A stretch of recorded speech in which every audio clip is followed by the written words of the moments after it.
Well, welcome to Modeling Time with me, Brian Banna, and the next episode in the RS11 project, which will be the trucks.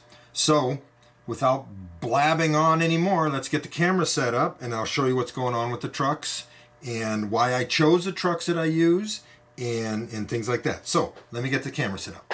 Okay, so getting right into the modeling here.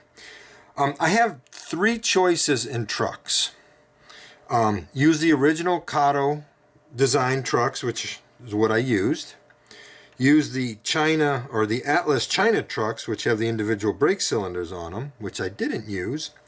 Or, if I wanted to, I could use the original Kato Atlas trucks, cut the brake cylinders off, and put on new brake cylinders that I designed and 3D printed, which actually look really nice. They were designed off the prototype measurements and all that. It just came out fantastic. But I wish I could show them to you, but I don't have any on hand. I threw them all away because there was just a little bit of an anomaly in them in the printing that I didn't like, so I would just print out some more if I need them. So anyways, let me go over why I chose the original Kato Atlas trucks, even though they have molded on brake cylinders. So let me zoom in here a little bit. Let me get this down. Here we go. Okay. So let me put these together here. There's a very specific reason why I chose to use the original Kato Atlas. Whoop. I need to bring them back. Here we go. Okay. Now, this is the original Kato Atlas. It's already painted. It's already painted and ready to go back together. What I did to it is I added this hole, that hole, and that hole, and I put bolts in here rather than just the little bumps that they have on them like these ones here. So what I like about these trucks better is they're much more robust looking. They got much heavier frame look to them. The springs are much nicer.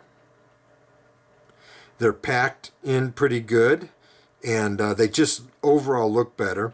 The leaf spring, the main leaf spring, looks much better, and it sticks out what looks to be the appropriate distance.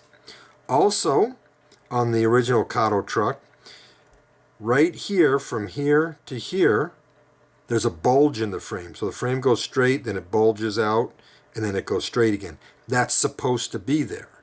It has much better bracketry detail here and here.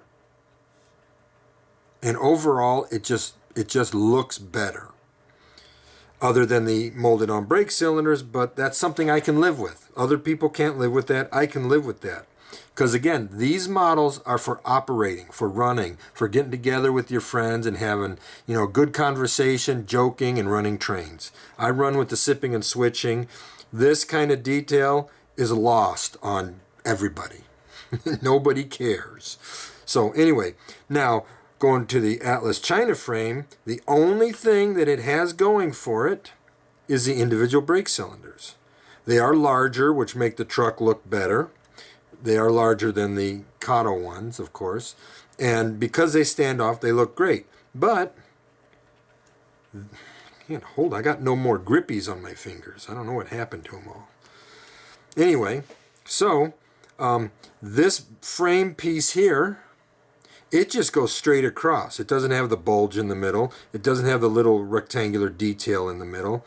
These brackets are kind of flat and lifeless.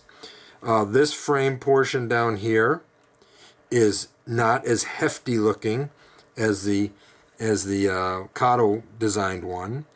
I don't know why Atlas didn't just use this frame when they went to China, because they got all the molds and everything. So why didn't they just use this one and then just put new brake cylinders on it? That would have been the best thing to do. Maybe those molds got broken or something. I don't know. But that would have been the best thing to do, because this frame looks a whole lot better. This leaf spring detail looks terrible on the Atlas China truck. So that's why I went with these. Now, I am putting sanding hoses on. This is just Miniatronics ultra flexible wire with the wire still in it. So I'll put that up into the frame and stuff. And so the detail that I did add, other than drilling these out and adding the bolt heads and the sanding hoses, the detail that I did do, let's see if I can find, here we go, is I put a speed recorder here and a wheel slip indicator here. This will be on the right hand side front truck. So I saw this picture while I was looking at doing some research on RS11s, and I saw it had this style speed. I think it's a wheel slip. I know this is a speed recorder. So that is these prints here.